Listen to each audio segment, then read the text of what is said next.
This is a summary of the book Last Day Events by Ellen G. White.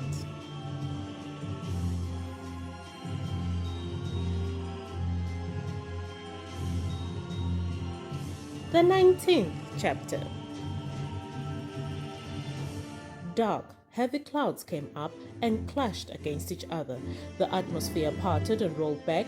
Then we could look up through the open space in Orion, whence came the voice of God. Soon we heard the voice of God like many waters, which gave us the day and the hour of Jesus' coming. The living saints, 144,000 in number, knew and understood the voice, while the wicked thought it was thunder and an earthquake. As God spoke the day and the hour of Jesus' coming and delivered the everlasting covenant to his people, he spoke one sentence and then paused while the words were rolled through the earth. The Israel of God stood with their eyes fixed upward, listening to the words as they came forth from the mouth of Jehovah and rolled the earth like pearls of loudest thunder.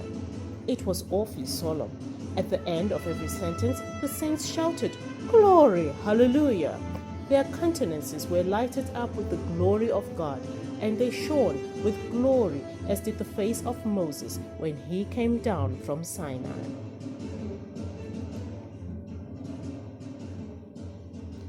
Those who have acted the most prominent part in the rejection and crucifixion of Christ came forth to see him as he is, and those who have rejected Christ come up and see the saints glorified, and it is at that moment that the saints are changed in a moment, in the twinkling of an eye, and are caught up to meet their Lord in the air.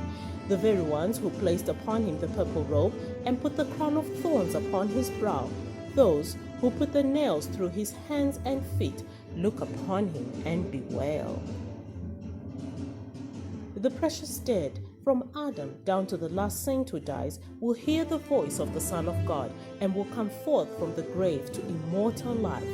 Amid the reeling of the earth, the flash of lightning, and the roar of thunder, the voice of the Son of God calls forth the sleeping saints. He looks upon the graves of the righteous, then raising his hands to heaven, he cries, "Awake, awake, awake, ye that sleep in the dust, and arise." Throughout the length and breadth of the earth, the dead shall hear that voice, and they that hear shall live. And the whole earth shall ring with the tread of exceeding great army of every nation, kindred, tongue, and people. From the prison house of the dead they come, clothed with immortal glory, crying, "O death, where is thy sting? O grave, where is thy victory?" At the coming of Christ, the wicked are blotted from the face of the whole earth, consumed with the spirit of his mouth, and destroyed by the brightness of his glory. Christ takes his people to the city of God, and the earth is emptied of its inhabitants.